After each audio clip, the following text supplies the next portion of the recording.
Hello my dear students, hi everyone. तो बेटा आज की वीडियो के अंदर कूलम्स लॉ का part number 2 permittivity of free space. ठीक है, आज के टॉपिक के अंदर हम देखेंगे अपना सबसे पहले कि परमिटिविटी ऑफ अकेला परमिटिविटी कंसेप्ट क्या होता है, फिर देखेंगे परमिटिविटी ऑफ फ्री स्पेस क्या होता है जिसको हम एप्सिलॉन नॉट से ज़ाहिर करते हैं। ठीक है, और इसको अकेला एप्सिलॉन और इसको एप्सिलॉन आर। ठीक है, तो इसको बोलते हैं रिलेटिव परमिटिविटी।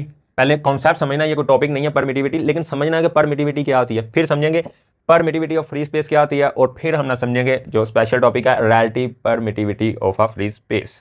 ठीक है, और फिर हम देखेंगे बेटा कि आपका ये वाला जो फार्मूला है ये सही बनता है इलेक्ट्रिसिटी फोर्स निकालने का, या ये बनता है ठीक, या ये।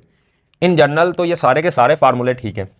ठीक है, वो कैसे, अभी आप पढ़ते जाओगे आपको पता लग जाएगा। ठीक है, और आपकी बुक के अंदर जो दो चहेते यूज़ किए गए हैं, एक तो वो ये वाला है और दूसरा ये वाला है। ठीक है, तो ये भी हम देखेंगे, ये और ये एक ही चीज़ है, सेम चीज़ है। ठीक है, ये भी आपको फील आएगा, पता चल जाएगा आज के ये कैसे हैं, और ये तो पता चल ही जाएगा अभी के अभी। तो सबसे पहले हम देखते हैं प्रीमिटिविटी का कॉन्सेप्ट डिस्कस करते हैं, उसके बाद हम चलेंगे रिलेटिव प्रीमिटिविटी की तरफ, और उसके बाद चलेंगे हम परमिटिविटी ऑफ फ्री स्पेस की तरफ, और फिर रिलेटिव परमिटिविटी की तरफ। तो चलिए अपना लेक्चर स्टार्ट करते हैं। जी बच्चों, तो कॉन्सेप्ट देखते हैं परमिटिविटी का, फिर लिखेंगे इसकी डेफिनेशन बाय अंडरस्टैंडिंग, समझने के बाद। तो देखें बेटा, हमारे पास एक Q1 चार्ज है, एक Q2 चार्ज। ठीक है, फिर यही है Q1, यही सेम चार्ज है Q2, लेकिन ये केस 2 है, कुछ और रखते हैं हम यहाँ पे। फिर Q1 Q2।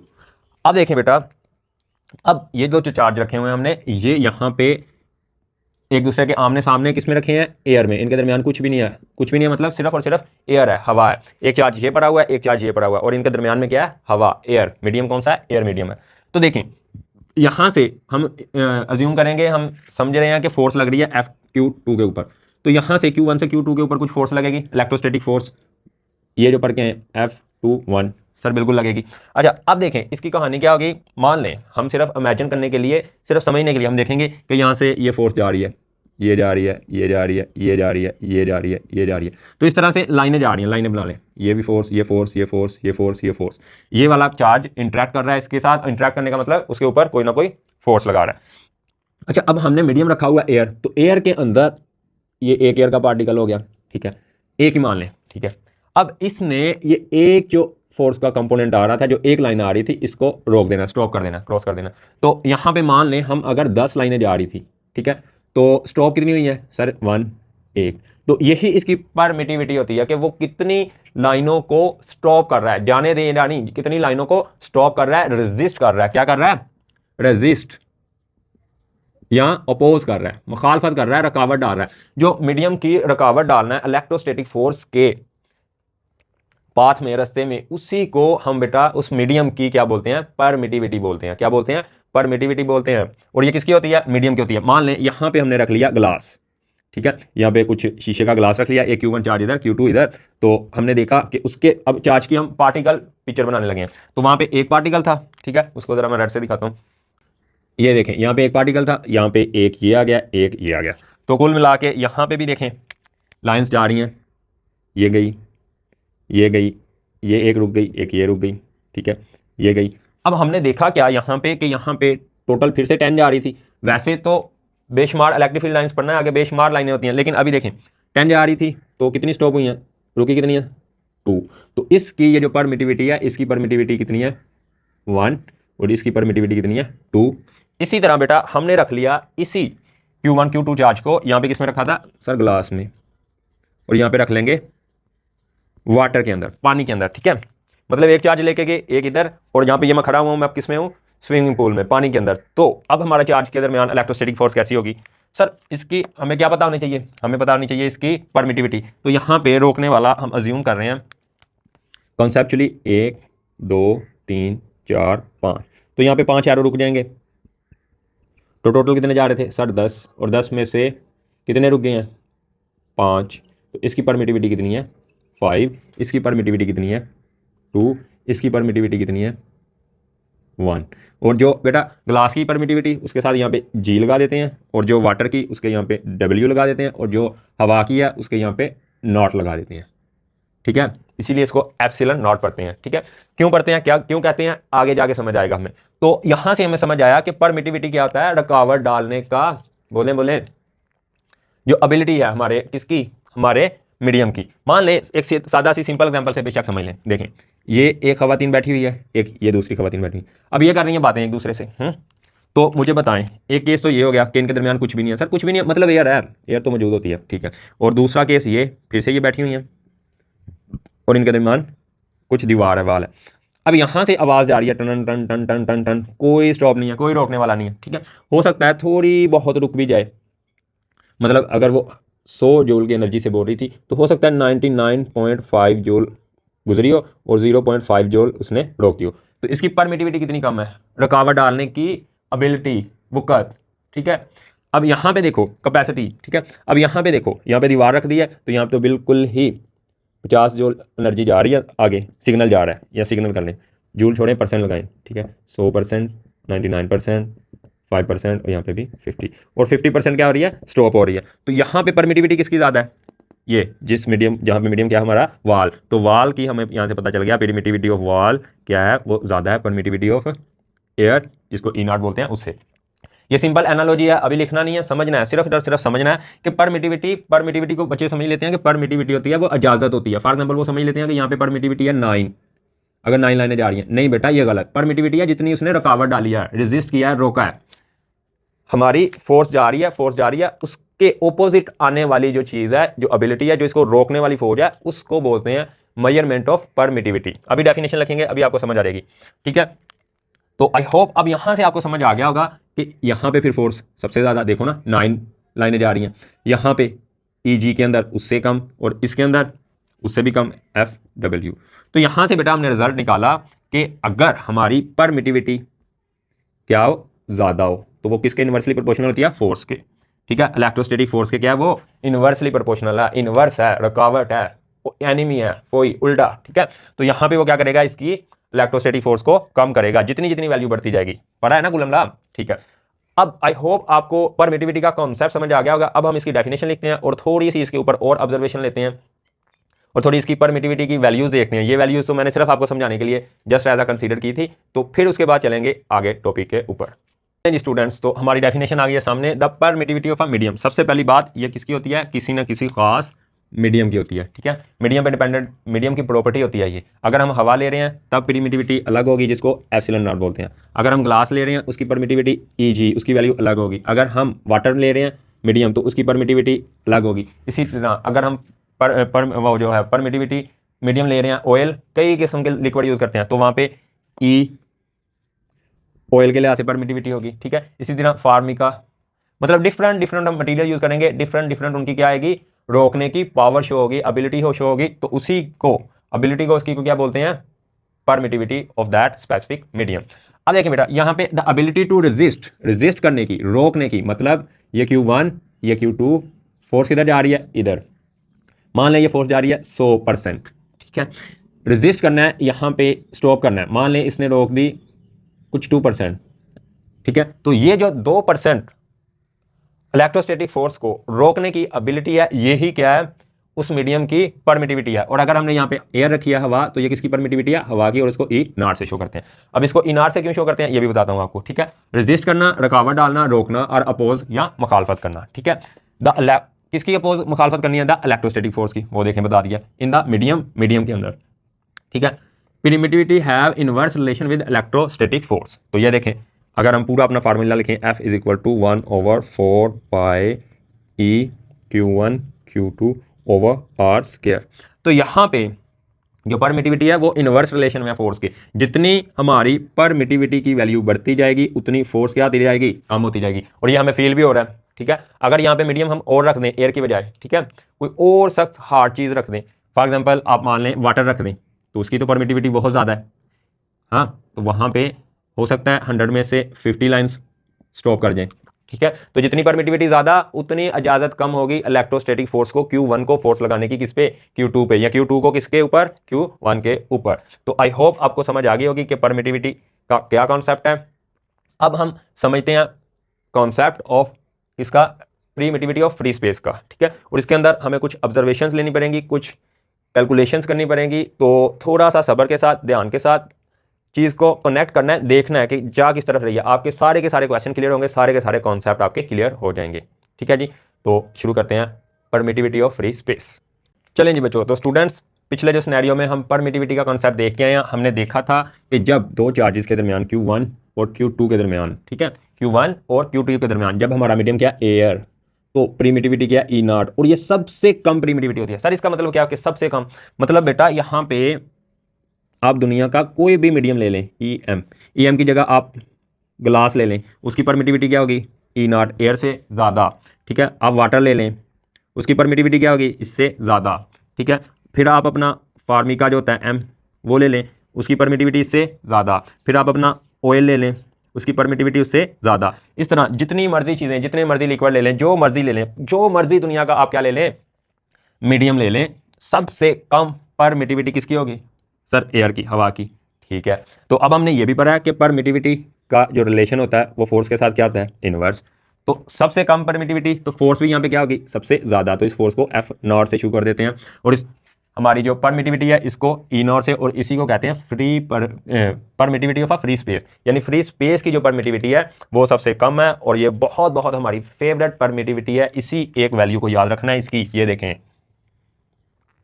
ठीक है, इसकी वैल्यू क्या आती है 8.85 मल्टीप्लाई 10⁻⁻12 कूलम स्क्वायर पर न्यूटन मीटर स्क्वायर। ठीक है बच्चों, तो ये तो हमने लिया अपना एक्सपीरियंस से, ऑब्जर्वेशन से। ठीक है, अब हम यहाँ पे वैल्यू मालूम करके भी देखते हैं। पहले हम किस में रखेंगे चार्ज, दो चार्ज लेंगे, उनकी वैल्यू किस में रखेंगे हवा में रखेंगे, तब फोर्स निकालेंगे। फिर हम उनको किस में रखेंगे ग्लास में रखेंगे, तब वैल्यू निकालेंगे। फिर किस में रखेंगे पानी में रखेंगे, फिर निकालेंगे। फिर भी आपको समझ आ जाएगा कि सबसे ज़्यादा फोर्स किस में आएगी एयर में आएगी। किस में आएगी एयर में आएगी। इलेक्ट्रोस्टैटिक फोर्स सबसे ज़्यादा किस में पास करेगी एयर में, फिर उससे कम किस में करेगी ग्लास में। सबसे ज़्यादा फोर्स किस में होगी इसके अंदर, फिर ग्लास के अंदर, और फिर वाटर के अंदर। सर ग्लास का कैसे पता चला, ये देखें ग्लास की वैल्यू जो है इससे छोटी है, इससे भी छोटी है, इससे बड़ी है सॉरी, ठीक है, और इससे छोटी है। तो जिसकी सबसे ज़्यादा परमिटिविटी, यहाँ पे परमिटिविटी सबसे ज़्यादा किसकी है वाटर की, मैंने आपको शो भी करवाया था। तो ये देखें यहाँ पे ये बनेगा कि जो इसकी परमिटिविटी है वो सबसे कम ग्लास की दरमियान में, और सबसे ज़्यादा किसकी है वाटर की। तो फोर्स सबसे कम किस में होगी इसी में होगी। ठीक है, तो अब हम इसको देखते हैं ज़रा अपने 2-3 मिनट के अंदर न्यूमेरिकल सोल्व करके कि किस तरह से क्या क्या वैल्यूज़ आती हैं। और यहाँ से हमें एक और बहुत बड़ी कॉन्सेप्ट समझ आएगा जो कि हम डिस्कस कर चुके हैं। हमने पढ़ा था कि द वैल्यू ऑफ के constant depend upon a medium. ठीक है, अब मीडियम पे कैसे डिपेंड करती है, तो के होता क्या है, के होता है 1/4 पाई, और यहाँ पे परमिटिविटी। ठीक है, अब देखें परमिटिविटी चेंज करते जाएंगे हम। पहले यहाँ पे हवा रखेंगे तो वैल्यू कुछ और आएगी। ठीक है, यहाँ पे आप बेशक निकाल के देख लें के की वैल्यू, तब आएगी 9 मल्टीप्लाई 10⁻⁹, और यूनिट क्या होगा इसका उलट न्यूटन मीटर स्क्वायर पर कूलम स्क्वायर। ठीक है, ये कब जब हमने ये वैल्यू रखनी है यहाँ पे ये वाली। ठीक है, फिर के की वैल्यू क्या आएगी जब हम ये वाली वैल्यू रखेंगे, कौन सी ग्लास की, तब देखें मालूम करें 1/4 पाई, और यहाँ पे जी की वैल्यू, और फाइंड करें के की वैल्यू।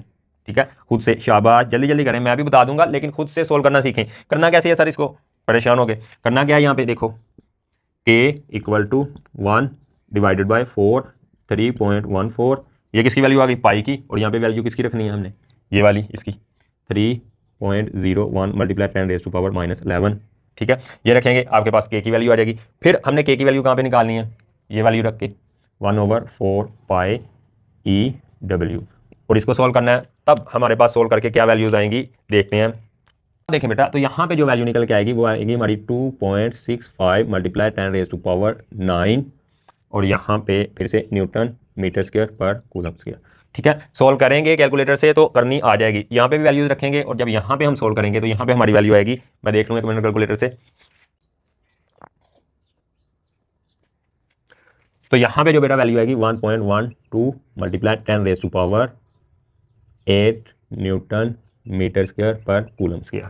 तो यहाँ से आपका ये वाला भी मेन पॉइंट क्या हो गया क्लियर हो गया कि किस तरह से डिपेंडेंट होती है। 2 दफ़ा शो कर दिया, वहाँ पे भी पहले पिछले लेक्चर में बता के आए हैं।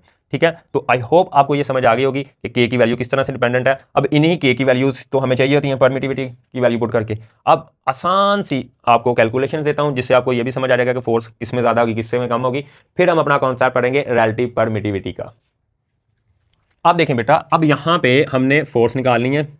ठीक है, दो चार्जेस के दरमियान एक Q1 रख लिया एक Q2, और मीडियम कौन सा है जी एयर। तो एयर है तो यहाँ पे फोर्स जो आएगी उसको F0 बोला है हमने, वो आएगी हमारे पास 1/4 पाई एप्सिलॉन नॉट यहाँ पे Q1 Q2 over R square. अच्छा, अब यहाँ पे हमने खुद से न्यूमेरिकल किया है सिर्फ और सिर्फ अपनी कमांड देखने के लिए, समझने के लिए। तो यहाँ पे हम इनके दरमियान जो फासला ले रहे हैं वो 1 मीटर ले रहे हैं। इसके ऊपर चार्ज 1 कूलम, इसके ऊपर 1 कूलम, लेकिन ये बहुत बड़ा चार्ज है। जब भी आपकी बुक के अंदर लेंगे माइक्रो कूलम्स में लेंगे वो, तो परेशानी होना। लेकिन हमने सिंपल छोटी छोटी सी कैलकुलेशंस करनी है तो उसके लिए चलता है, हम अपनी मर्जी का ले सकते हैं, ठीक है। इसीलिए तो फार्मूला आता है कि जहाँ पे मर्जी अप्लाई करें। अच्छा, आप देखें यहाँ पे के की वैल्यू कितनी आएगी जब ये ई नॉट वैल्यू पुट करेंगे यहाँ पे।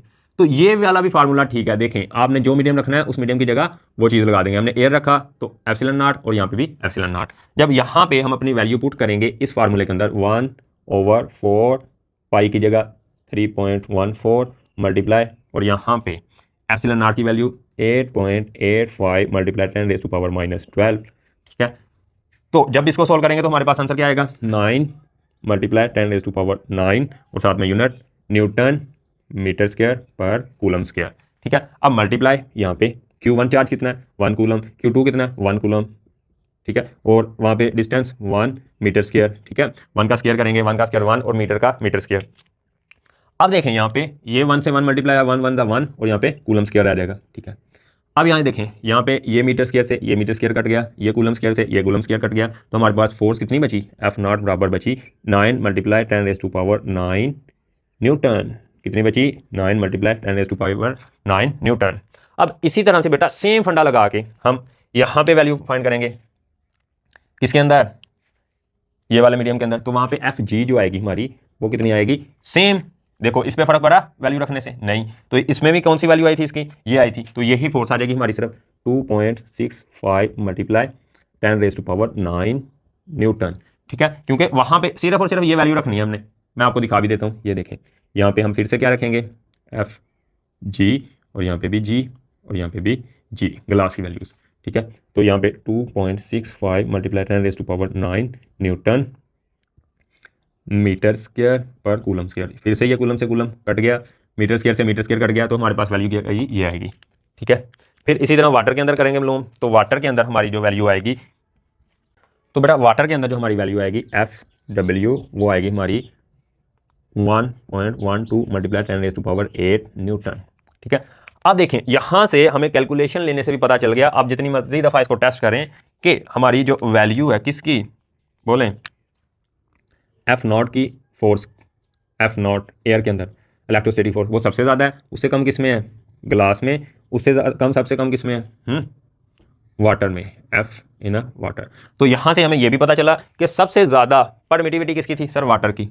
तो सबसे ज़्यादा परमिटिविटी किसकी थी, वाटर की। फिर उससे कम किसकी थी, सर किसकी थी, देखें ग्लास की, Eg। फिर उससे कम किसकी थी, E0 की। तो यहाँ से ये भी प्रूव हो गया कि हमारी जो फोर्स होती है वो प्रोपोर्शनल होती है किसके, एप्सिलॉन के, परमिटिविटी के। तो यहाँ से हमें ये कॉन्सेप्ट समझ आया कि आप जो मर्जी मीडियम ले आए दुनिया का, जैसी मर्जी कैलकुलेशंस कर लें, आपकी जो दूसरा कोई भी मीडियम होगा उसके कंपैरिजन में F0 हमेशा क्या आएगी बेटा, मैक्सिमम आएगी, ज़्यादा आएगी। कोई भी मीडियम रख लें दुनिया का, ठीक है। दूसरी बात हमें समझ आई कि यहाँ पे जो एप्सिलॉन नॉट परमिटिविटी है वो दुनिया का बाकी कोई भी मीडियम ले आए हवा को छोड़ के, उसकी हमेशा इससे ज़्यादा होगी। तो ये दो इंपॉर्टेंट रिजल्ट हमें यहाँ से समझ आए हैं। अब देखें बेटा, अब हम क्या करते थे कि यहाँ पे रिलेटिव, यहाँ पे एक वैल्यू निकालनी है मीडियम के अंदर, ये वाली परमिटिविटी याद रखनी पड़ती थी। फिर वाटर के अंदर निकालनी है, उसकी परमिटिविटी याद रखो। फिर ऑयल के अंदर निकालनी है, उसकी इतनी बड़ी परमिटिविटी वैल्यू इस सिनेरियो में याद रखो। तो इस फंडे से बचने के लिए अब हमारे पास नया कॉन्सेप्ट आएगा रिलेटिव परमिटिविटी का, ठीक है। और वो क्या होता है, कैसे वो आता है हमारा गेम के अंदर, किस तरह से वो एंटर होता है, अब उसकी तरफ चलते हैं, उसको समझते हैं यहीं से। अब देखें बेटा, मसला क्या आया कि हमने फोर्स तो निकाल ली अपनी F0, ठीक है, और हमें यह पता भी चल गया कि यह ज़्यादा है किसकी, F ग्लास की से, और F जब हमने फोर्स ली किसमें, वाटर में, ठीक है। लेकिन हमारा दिल किया कि हम कंपैरेटिव स्टडी करें कि आखिर F0 कितनी ज़्यादा है, किससे, ग्लास से। तो हमें यहाँ पे कॉन्सेप्ट लगाना पड़ता है मैथ का, रेशियो का। तो बेटा किसी चीज़ की दूसरी चीज़ के साथ कितनी ज़्यादा है वो चेक करनी हो तो रेशियो लेते हैं, ठीक है। फॉर एग्जाम्पल, अगर आपको घर से जेब खर्च मिल रहा है 150, ठीक है, आपके ब्रदर को मिल रहा है 100, तो आप चेक करेंगे कि कितने गुना मुझे ज़्यादा मिल रहा है। तो आप क्या करें, अपनी वैल्यू ऊपर रखें, भैया की नीचे रखें और डिवाइड करें, तो वो आ जाएगा 1.5, ठीक है। तो ये रेशियो, तो 1.5 टाइम्स आपकी जो इनकम है, जो आपको घर वालों से जो आप ठग रहे हैं, वो क्या है, ज़्यादा है। तो मतलब यहाँ पे अगर, अच्छा उसकी कितनी कम है आपसे, 1.5 कम, ठीक है। तो ये कॉन्सेप्ट होता है रेशियो का जब हम कंपैरेटिव स्टडी करते हैं यहाँ पे। अच्छा, अब यहाँ पे तो यही था कि आपने कंपैरेटिव स्टडी लेनी है, एफ ओ को ऊपर रखें, एफ ग्लास को नीचे रखें। तो जब हम वैल्यूज पुट करेंगे, इसकी कितनी थी 9 मल्टीप्लाई 10⁻⁹ न्यूटन, और इसकी कितनी आई थी पिछली स्लाइड पे 2.65 मल्टीप्लाई 10⁻⁹ न्यूटन। जब हम इनको डिवाइड करेंगे, इनकी रेशियो निकालेंगे तो 3.4 टाइम्स आई। कितनी, 3.4 टाइम्स। मतलब क्या है इसका, मतलब इसका ये है कि अगर हमारी एफ जो फोर्स है ग्लास के अंदर, मान लें कि ग्लास के अंदर जो इलेक्ट्रोस्टैटिक फोर्स है वो 100 न्यूटन लग रही है, ठीक है। तो इसको निकालने बीच में से इसका रिजल्ट आ गया, तो F of naught equals to 3.4 multiply F G. तो यहाँ से हमें क्या पता चल रहा है कि जो एफ नॉट है एयर के अंदर वो कितनी लगेगी, इससे 3.4 गुना ज़्यादा। तो वो कैसे हमें पता चलेगी, इसको मल्टीप्लाई करें 100 से मल्टीप्लाई करेंगे तो ये आ जाएगा आई थिंक 340 न्यूटन, 340 न्यूटन आ जाएगी किसके अंदर, एफ जी के अंदर। तो इस तरह की कंपैरेटिव स्टडी लेने के लिए हमें क्या लेनी पड़ती है, रेशो। बेटा हम जा रहे हैं रिलेटिव, जो हमारा रिलेटिव परमिटिविटी है उसके कॉन्सेप्ट की तरफ जा रहे हैं, लेकिन अभी समझें। इसी तरह अगर हम रेशो निकालें एफ नॉट के अंदर कितनी ज़्यादा है भाई, किससे, एफ डब्ल्यू से, तो वो भी हमने किया 9 मल्टीप्लाई 10⁻⁹ न्यूटन और डिवाइड किया 1.112 मल्टीप्लाई 10⁻⁸ न्यूटन। तो हमारे पास आंसर आया 80.4 न्यूटन।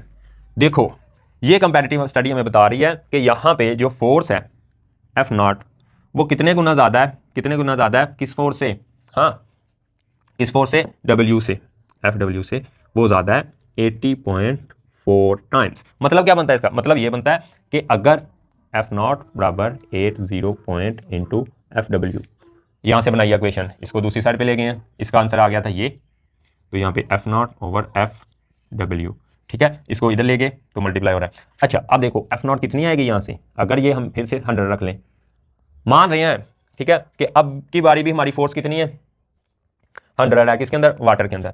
तो वाटर के अंदर 100 है, तो यहाँ पे कितनी होगी, यहाँ पे मल्टीप्लाई करके निकालें 8040 न्यूटन। तो इतना 80 गुने ज़्यादा होना है, कितने गुने, 80 गुने ज़्यादा होना। तो ये कंपैरेटिव स्टडी हम जब कर रहे थे तो यहाँ पे तो बड़ा मसला था, क्यों, क्योंकि ये के की वैल्यू हमें किससे आती थी, परमिटिविटी पुट करने से। ये भी के की वैल्यू कहाँ से आ रही थी भाई, ये जो वैल्यू आई है यहाँ पे तो हमें के की वैल्यू निकालनी है पहले, फोर्स निकालने से पहले, या फोर्स की वैल्यू निकालनी है तो अलग से परमिटिविटीज याद करें, नहीं। तो यहाँ पे हम कंपैरेटिव स्टडी करते करते, अब मैं आपको बताता हूँ कि हम कंपैरेटिव स्टडी करेंगे एक और कॉन्सेप्ट की, और फिर उससे हमारा इंपॉर्टेंट रिजल्ट निकलेगा वही रिलेटिव परमिटिविटी का। देखते हैं, अब देखें हमारी सबसे कम वैल्यू किसमें है, इलेक्ट्रोस्टैटिक फोर्स की सबसे ज़्यादा किसमें है, सर एयर में, हवा में। तो हमने एयर के साथ ही कंपेयर करना है उसके, कि उसके माध्यम से उसके रिस्पेक्ट से कितनी कम है या कितनी ज़्यादा है। तो इसको एज एक रेफरेंस पॉइंट मान लेते हैं। और अगर आपको ये याद हो तो ये हम पढ़ के भी आए हैं किसके अंदर, क्लास 10th के अंदर रिफ्रैक्टिव इंडेक्स के कॉन्सेप्ट में। वहाँ पे एयर की स्पीड जो थी हवा के अंदर, लाइट की जो स्पीड थी हवा के अंदर, उसको कंपेयर करते थे कि कभी हवा की स्पीड कितनी है, उसकी रोशनी की जो स्पीड कितनी है, पानी के अंदर कितनी है, फिर सॉलिड के अंदर कितनी है, फिर ऑयल के अंदर कितनी है, इस तरह से अलग अलग मीडियम के अंदर। तो वहाँ पे भी हमने अपना रेफरेंस पॉइंट माना था, रिफ्रैक्टिव इंडेक्स n बराबर 1 लिया था किसका, हाँ बोले, स्पीड ऑफ लाइट का किसके अंदर रेशो थी, उसी मीडियम एयर के अंदर। तो अगर वो कंसेप्ट क्लियर है आपको, पहले तो वो भी मैं एग्जांपल ऐड करने लगा था, लेकिन वो फिर ज़्यादा कॉम्प्लेक्स हो जाना था। तो अभी इससे समझें, देखें तो कैसे फोर्स निकालेंगे, 1/4 पाई एप्सिलॉन नॉट, और यहाँ पे Q1 Q2 over R square. तो रिलेटिव जो कंपैरेटिव स्टडी कर रहे हैं तो सेम चार्ज लेंगे, ठीक है, सिर्फ चेंज क्या करेंगे, मीडियम। यहाँ पे हमने क्या रख लिया, FM 1/4 pi epsilon E medium Q1 Q2 over R square, ठीक है। अब ये दोनों फार्मूले आ गए, यहाँ पे आप कोई भी मीडियम रख सकते हैं, जर्नल। यहाँ पे किसको रखना है, सिर्फ एयर को, क्यों, क्योंकि इसके कंपैरिजन में देखना है कि कितने गुना इससे कम है, कम ही होगी, ज़्यादा तो होगी नहीं। हमने ये प्रूव कर दिया कि एफ नॉट हमेशा मैक्सिमम होती है, पिछले जो तीनों न्यूमेरिकल की है वही तो देखा था, जो वैल्यू निकाली थी। अच्छा रेशो लेंगे, F naught divided by F M. तो यहाँ पे ये value 1/4 pi epsilon naught Q1 Q2 over R square, यहाँ पे फिर 1/4 pi epsilon M Q1 Q2 over R square. Q1 Q2 same value, same तरह की वैल्यू सारी कट गई। फिर हमारे पास यहाँ से आया क्या, बचा क्या, ठीक है, हमारे पास बचा F of naught divided by F M equal to 1/एप्सिलॉन नॉट, और ये डिवाइड कर रहा है 1/एप्सिलॉन एम को। अगर हम आप एतराज़ ना करें तो हम इसको एप्सिलॉन नॉट डिवाइडेड बाई 1/एप्सिलॉन एम लिख सकते हैं, ठीक है। डिवाइड की चीज़ को इस तरह लिख सकते हैं ना, ठीक है, सर लिख सकते हैं। अब अगर यहाँ पे epsilon naught over F M, यहाँ पे 1/ epsilon naught multiply E M over 1। देखो इसको पलटा तो साइन चेंज हमारा, यहाँ से हमारे पास बड़ा प्यारा रिजल्ट निकल के आया E M over E naught. तो यहाँ से देखें एफ ऑफ नॉट जो बात हमारे पास है वो किसके इक्वल है, एफ ऑफ एम जो बराबर है वो है E M over E naught. तो ये बेटा बहुत बहुत प्यारा सबसे ब्यूटीफुल इस लेक्चर का रिजल्ट है। मैं पहले ये आपका साफ करता हूँ, फिर आपको बताता हूँ इसकी अहमियत, इसकी इंपॉर्टेंस, और इसी के बाद हमारा लेक्चर क्या हो जाएगा, खत्म हो जाएगा। देखें हमारा रिजल्ट क्या है, F of M equal to E M over E naught. अच्छा अब हमने देखा कि अगर ये वाली हम अपनी वैल्यू ले जाएं इधर, ठीक है, एफ नॉट बराबर E M over E naught into E M. मेरे ख्याल से कई बच्चों का दिमाग घूम भी रहा होगा, तो इसको जस्ट उससे कंपेयर करें ना। यहाँ पे वैल्यू कितनी थी, वो जो पिछले में करके आए हैं वहाँ पे हमने इसकी वैल्यू पुट कर दी थी, इसकी वैल्यू पुट कर दी थी, अब हमने यहाँ पे नहीं की। अब हमें यहाँ पे समझ के आया कि जो फोर्स है वो जो डिपेंड करती है जो कितने टाइम ज़्यादा होगी इसमें या किसी भी मीडियम से, वो किस चीज़ पे डिपेंडेंट है, किस चीज़ पे डिपेंडेंट है, वो डिपेंडेंट है रेशियो पे, किन किन की, मीडियम के अंदर रेशियो ओवर किसके अंदर, हवा के अंदर, जो हमारी परमिटिविटी है उन दोनों की रेशियो के।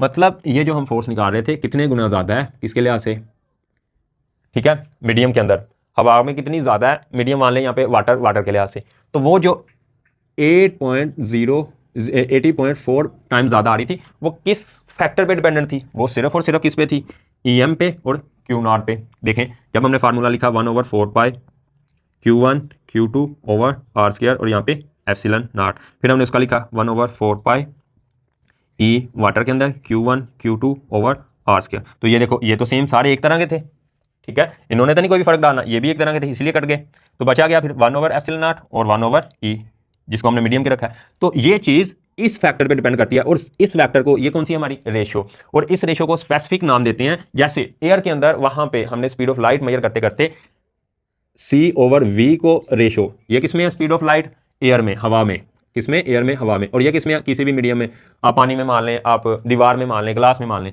तो इनकी रेशियो को n बोला था हमने और इसको बोला था रिफ्रैक्टिव इंडेक्स। इसी तरह इस रेशियो को हम यहाँ पे बोलेंगे बेटा ER, और इसको कहते हैं यहाँ पे relative permittivity, ER relative permittivity. तो हमें यहाँ से समझ आया कि फोर्स जो F4 बराबर है वो कितने टाइम्स है इसके अंदर, तो वो होगी हमारी FM मल्टीप्लाई ER। इसकी क्या है हमारी रिलेटिव परमिटिविटी कितनी है, और रिलेटिव परमिटिविटी हमारी क्या है, दो चीज़ों की रेशियो, ठीक है। आपने इसकी वैल्यू पुट करनी है। देखें यहाँ पे हमने, मैं आपको डिफरेंट बताता हूँ, EW over E not, EG over E not. तो यहाँ से देखो यहाँ पे पहले किसकी वैल्यू रखनी है, वाटर के अंदर जो है हमारी रेशियो, फिर किसकी रखनी है, किसके अंदर, इसके अंदर, हवा के अंदर। तो हमारे पास ये ER किसकी आ जाएगी, रिलेटिव परमिटिविटी वाटर की। फिर यहाँ पे रखेंगे ER किसकी आएगी, रिलेटिव परमिटिविटी ग्लास की। और मज़े की बात ये है कि अगर हमने अब किसी भी मीडियम के अंदर फोर्स निकालनी है, तो एक मिनट रुकें, अब देखें किसी भी मीडियम के अंदर फोर्स निकालनी है, FM equal to F naught over ER, ठीक है।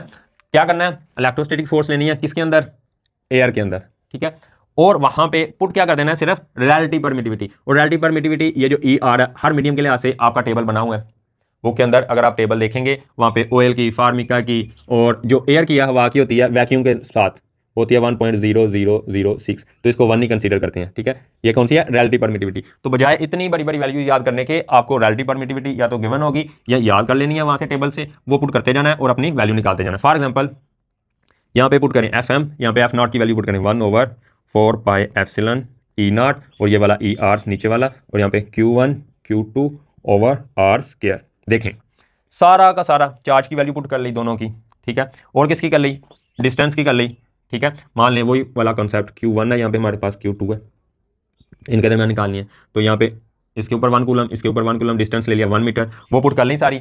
फिर परमिटिविटी किसकी याद रखनी है, एयर की, वो तो हमें सर याद है 8.85 मल्टीप्लाई 10⁻⁻⁻⁻⁻, ठीक है। आगे क्या था, coulomb square newton metre square, ये सिर्फ याद करनी है। और यहाँ पे FM किसकी याद, ग्लास की याद कर रहे हैं, तो परमिटिविटी ई आर किसकी याद कर लेनी है, ग्लास के अंदर, और वो आपको ज़्यादातर न्यूमेरिकल में दी होगी 3 से लेके 15 तक कुछ इसकी रेंज है, अलग अलग ग्लास के लिए ऐसी होती है। तो बेटा चीज़ों को समझें, कोशिश करें समझने की कि अब अगर हमने किसी भी मीडियम के अंदर परमिटिविटी वो अपनी इलेक्ट्रोस्टैटिक फोर्स निकालनी है, तो पहले हमें खपना ये पड़ता था, पहले हमें मसला ये था कि हम उसकी एफ एम निकालने के लिए एफ ई एम याद करनी पड़ती थी, यानी सिर्फ उसकी परमिटिविटी, और वो इतनी बड़ी वैल्यू आती थी इस तरह की। फिर हमने रेशो का कंपैरेटिव कांसेप्ट लगाया और हमारे पास एक बहुत बेहतरीन रिजल्ट निकल के आया। ये क्या बताता है कि जो आपकी परमिटिविटी है इस मीडियम के अंदर ई एम, डिवाइड करें उसको किससे, ये परमिटिविटी से जो किसकी है, फ्री स्पेस की है, तो वो जो रेशियो है उनकी उसको बोलते हैं रिलेटिव परमिटिविटी। अब वो कह रहे हैं रिलेटिव परमिटिविटी याद रखें, सिर्फ और सिर्फ उससे आपकी ये निकल आएगी ई एम। ठीक है, यहां से अगर हमने ई एम वैल्यू निकालनी हो तो ई एम कैसे निकलेगी, ई एम परमिटिविटी किसकी, फ्री स्पेस की, सॉरी मीडियम के अंदर, मीडियम कुछ भी हो सकता है, तो वो कैसे निकलेगी, E R multiply e not. और ई आर किसकी है, ये भी इस मीडियम के अंदर, मीडियम की रिलेटिव परमिटिविटी क्या है, किसके लिहाज से, एयर के लिहाज से, तो इसको बोलते हैं relative permittivity of a free space. तो आई होप आपका ये लेक्चर समझ आ गया होगा। अगर नहीं भी समझ आया तो थोड़ी सी कैलकुलेशंस हैं, लॉजिकल चीज़ें हैं, दोबारा से देखें, समझ आ जाएगा बहुत बहुत ज़्यादा आसान तरीके से। और जब कैलकुलेशंस करते हैं उनको समझने के लिए आपके दिमाग की क्या होनी चाहिए, काउंसलिंग स्केलिंग होनी चाहिए, आपको तरीकाकार समझ आना चाहिए, करनी आनी चाहिए, दोबारा से देखेंगे तो समझ आ जाएगा। तो ये था कॉन्सेप्ट हमारा रिलेटिव परमिटिविटी का। अगले वीडियो के अंदर हम करेंगे इलेक्ट्रिक फील्ड लाइन्स या इलेक्ट्रिक फील्ड इंटेंसिटी का बड़ा ही मज़ेदार कॉन्सेप्ट।